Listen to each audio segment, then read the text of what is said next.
നിങ്ങളുടെ ജീവിതത്തിൽ എപ്പോഴെങ്കിലും ഇങ്ങനെ തോന്നിയിട്ടുണ്ടോ? എല്ലാവരും എന്നെ വിട്ടുപോയി, ആരും എന്നെ മനസ്സിലാക്കുന്നില്ല, എൻ്റെ പ്രാർത്ഥനയ്ക്ക് ഉത്തരം ലഭിക്കുന്നില്ല എന്നൊക്കെ. എന്നാൽ ബൈബിളിൽ നമ്മെ പഠിപ്പിക്കുന്നത് ലോകം നമ്മെ ഉപേക്ഷിച്ചാലും ദൈവം ഒരിക്കലും തൻ്റെ മക്കളെ കൈവിടുകയില്ല എന്നതാണ്. ദൈവം ഒരിക്കലും ഉപേക്ഷിക്കാത്ത ആളുകൾ ആരൊക്കെയാണ്? ദൈവത്തിൽ ആശ്രയിക്കുന്നവർ, വിശ്വാസം കൈവിടാത്തവർ, പ്രാർത്ഥനയിൽ ഉറച്ചു നിൽക്കുന്നവർ, പാപത്തിൽ നിന്നും മാനസാന്തരപ്പെടുന്നവർ, ദൈവഹിതം അന്വേഷിക്കുന്നവർ, ക്ഷമിക്കുവാൻ തയ്യാറുള്ളവർ, ഒടുവിൽ ദൈവത്തെ സ്നേഹിച്ചവർ. ഇവരുടെ ജീവിതത്തിൽ പരീക്ഷണങ്ങളുണ്ടാകും, വൈകല്യങ്ങളും ഉണ്ടാകും, കണ്ണുനീരുണ്ടാകും. പക്ഷേ ആ കണ്ണുനീരിന് നടുവിൽ ദൈവത്തിൻ്റെ സാന്നിധ്യം അവരോടൊപ്പം എപ്പോഴും ഉണ്ടാകും. ഇന്ന് നിങ്ങൾ ഒരു പ്രതിസന്ധിയിലൂടെയോ സാമ്പത്തിക ബുദ്ധിമുട്ടിലൂടെയോ രോഗത്തിലൂടെയോ ഏകാന്തതയിലൂടെയോ കടന്നു പോകുന്നുണ്ടെങ്കിൽ ഒരു കാര്യം ഓർക്കുക: ദൈവം നിങ്ങളെ മറന്നിട്ടില്ല. അവിടുത്തെ സമയം കൃത്യമാണ്. ഇന്ന് നിശബ്ദനായി തോന്നുന്ന ദൈവം ശരിയായ സമയത്ത് നിങ്ങളുടെ ജീവിതത്തിൽ അത്ഭുതങ്ങൾ പ്രവർത്തിക്കും. അതുകൊണ്ട് നിരാശപ്പെടരുത്, പ്രാർത്ഥന നിർത്തരുത്, ദൈവത്തിലുള്ള വിശ്വാസം കൈവിടരുത്. കാരണം ഞാൻ നിന്നെ ഒരു നാളും കൈവിടുകയില്ല, ഉപേക്ഷിക്കില്ല എന്ന ദൈവത്തിൻ്റെ വാഗ്ദാനം എന്നും സത്യമാണ്. ഇതിൽ ആദ്യമായി നമ്മൾ പറയുന്നത് ദൈവത്തെ ആത്മാർത്ഥമായി അന്വേഷിക്കുന്നവരാണ്. ഹൃദയത്തിൻ്റെ ആഴത്തിൽ നിന്ന് ദൈവത്തെ അന്വേഷിക്കുന്നവർക്ക് അവിടുന്ന് തന്നെ വെളിപ്പെടും. ഇന്ന് പലരും ദൈവത്തെ അന്വേഷിക്കുന്നത് ഒരു പ്രശ്നം വരുമ്പോൾ മാത്രം. എന്നാൽ ദൈവം അനുഗ്രഹിക്കുന്നത് എല്ലാ സാഹചര്യത്തിലും അവിടുത്തെ സാന്നിധ്യം അന്വേഷിക്കുന്ന ഹൃദയമാണ്. പ്രാർത്ഥനയിലും ദൈവവചനത്തിലും വിശ്വാസത്തിലും സ്ഥിരതയുള്ള ഒരാളെ ദൈവം ഒരിക്കലും കൈവിടുകയില്ല.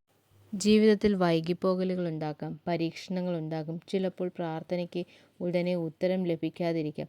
എന്നാൽ അതുകൊണ്ട് ദൈവം നമ്മെ ഉപേക്ഷിച്ചു എന്നല്ല. അവിടുന്ന് നമ്മുടെ ജീവിതത്തിൽ പ്രവർത്തിച്ചു കൊണ്ടിരിക്കുന്നു. നാം ദൈവത്തെ അന്വേഷിക്കുന്ന ഓരോ നിമിഷവും അവിടുന്ന് നമ്മോടൊപ്പം നടന്നുകൊണ്ടിരിക്കുകയാണ്.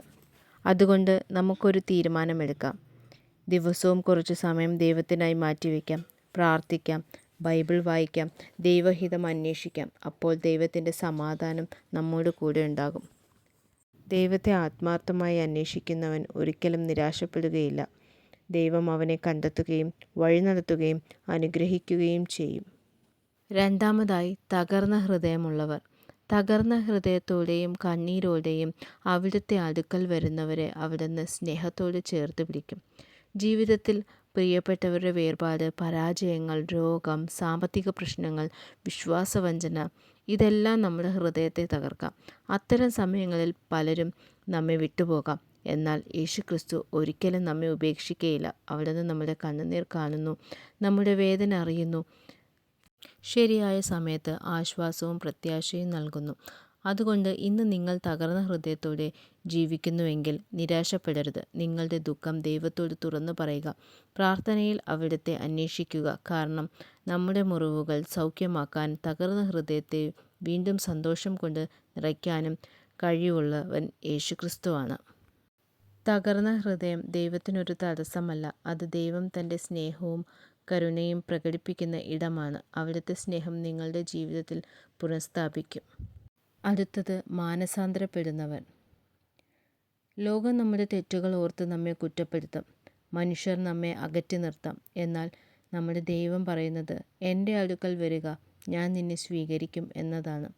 മാനസാന്തരം എന്നത് തെറ്റ് ചെയ്തതിൽ വിഷമിക്കുക മാത്രമല്ല, തെറ്റായ വഴിയിൽ നിന്ന് തിരിഞ്ഞ് ദൈവത്തിൻ്റെ വഴിയിലേക്ക് മടങ്ങി വരാനുള്ള തീരുമാനമാണ്. അതാണ് യഥാർത്ഥ മാനസാന്തരം. അങ്ങനെ വരുന്ന ഒരാളെയും യേശു നിരസിക്കുകയില്ല.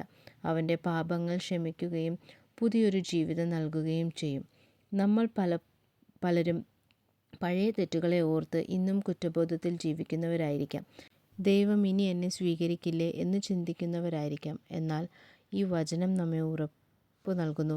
നിങ്ങൾ ആത്മാർത്ഥമായി യേശുവിൻ്റെ അടുക്കൽ വന്നാൽ അവിടുന്ന് നിങ്ങളെ സ്നേഹത്തോട് സ്വീകരിക്കും. നിങ്ങളുടെ ഭൂതകാലമല്ല, നിങ്ങളുടെ മാനസാന്തരമാണ് ദൈവം നോക്കുന്നത്. അതുകൊണ്ട് ഇനി നിങ്ങളുടെ ഹൃദയം ദൈവത്തിന് മുന്നിൽ തുറക്കുക. നിങ്ങളുടെ പാപങ്ങൾ ഏറ്റുപറഞ്ഞ് അവിടുത്തെ ക്ഷമ ചോദിക്കുക. കാരണം മാനസാന്തരപ്പെടുന്നവന് എപ്പോഴും ദൈവത്തിൻ്റെ കരുണയും പുതിയ തുടക്കവും ലഭിക്കും. അടുത്തതായി പറയുന്നത് അവനിൽ വിശ്വസിക്കുന്നവരെക്കുറിച്ചാണ്. നമ്മുടെ പ്രത്യാശ മനുഷ്യരിലോ സമ്പത്തിലോ സാഹചര്യങ്ങളിലോ അല്ല, ദൈവത്തിലായിരിക്കണം എന്നതാണ്. കാരണം മനുഷ്യൻ മാറും, സാഹചര്യങ്ങൾ മാറും. എന്നാൽ ദൈവത്തിൻ്റെ സ്നേഹം വിശ്വസ്തതയും ഒരിക്കലും മാറുകയില്ല. ജീവിതത്തിൽ ചിലപ്പോൾ പ്രാർത്ഥനകൾക്ക് ഉടൻ ഉത്തരം ലഭിക്കാതെ വരാം. ചില വാതിലുകൾ അടയാം, പ്രതീക്ഷകൾ തകരാം. അത്തരം സമയങ്ങളിൽ പലരും വിശ്വാസം ഉപേക്ഷിക്കുന്നു. എന്നാൽ യഥാർത്ഥ വിശ്വാസി കാണുന്നത് കൊണ്ടല്ല, ദൈവത്തിൻ്റെ വാഗ്ദാനങ്ങളിൽ ആശ്രയിച്ചാണ് മുന്നോട്ട് പോകുന്നത്. ദൈവത്തിൽ വിശ്വസിക്കുന്നവർ പരീക്ഷണങ്ങളില്ലാത്തവനല്ല, എന്നാൽ എല്ലാ പരീക്ഷണങ്ങളിലും ദൈവം കൂടെയുണ്ട് എന്ന് ഉറപ്പുള്ളവനാണ്. അവൻ ഭയപ്പെടുന്നില്ല, കാരണം തൻ്റെ ജീവിതം ദൈവത്തിൻ്റെ കൈകളിൽ സുരക്ഷിതമാണ് എന്ന് അവൻ അറിയുന്നു. ഇന്ന് നിങ്ങൾ ഏതെങ്കിലും പ്രയാസങ്ങളിലൂടെ കടന്നു പോവുകയാണെങ്കിൽ നിങ്ങളുടെ വിശ്വാസം കൈവിടരുത്. ദൈവം പ്രവർത്തിച്ചു കൊണ്ടിരിക്കുകയാണ്. അവിടുന്ന് നിങ്ങളുടെ ജീവിതത്തിനായി ഒരുക്കിക്കൊണ്ടിരിക്കുന്ന പദ്ധതികൾ നല്ലതാണ്. ശരിയായ സമയത്ത് അവിടുന്ന് നിങ്ങളെ ഉയർത്തും, വഴി നടത്തും, അനുഗ്രഹിക്കുകയും ചെയ്യും. അതുകൊണ്ട് നമ്മുടെ വിശ്വാസം സാഹചര്യങ്ങളിലല്ല, യേശുക്രിസ്തുവിൻ്റെ ഉറപ്പാക്കും. കാരണം ദൈവത്തിൽ വിശ്വസിക്കുന്നവനെ അവിടുന്ന് ഒരിക്കലും ഉപേക്ഷിക്കുകയില്ല. അവൻ്റെ പ്രത്യാശ വെറുതെയാവുകയുമില്ല. അടുത്തതായി പറയുന്നത് പ്രാർത്ഥനയിൽ ഉറച്ചു നിൽക്കുന്നവരെക്കുറിച്ചാണ്. ഒരു ദിവസം പ്രാർത്ഥിച്ചിട്ട് മാറുന്നവരെയല്ല, ജീവിതത്തിലെ എല്ലാ സാഹചര്യങ്ങളിലും ദൈവവുമായി ബന്ധം നിലനിർത്തുന്നു എന്നതാണ് യഥാർത്ഥ പ്രാർത്ഥന. സന്തോഷമുള്ളപ്പോഴും ദുഃഖമുള്ളപ്പോഴും വിജയിക്കുമ്പോഴും പരാജയിക്കുമ്പോഴും ദൈവത്തോട് സംസാരിക്കുന്ന ഒരു ജീവിതമാണ് പ്രാർത്ഥനയുടെ ജീവിതം. പലപ്പോഴും നാം പ്രാർത്ഥിക്കുന്നു, പക്ഷേ ഉടൻ ഉത്തരം ലഭിക്കാത്തപ്പോൾ നിരാശപ്പെടുന്നു. ദൈവം എൻ്റെ പ്രാർത്ഥന കേൾക്കുന്നില്ല എന്ന് പോലും ചിന്തിച്ചേക്കാം. എന്നാൽ ദൈവം ഓരോ പ്രാർത്ഥനയും കേൾക്കുന്നു.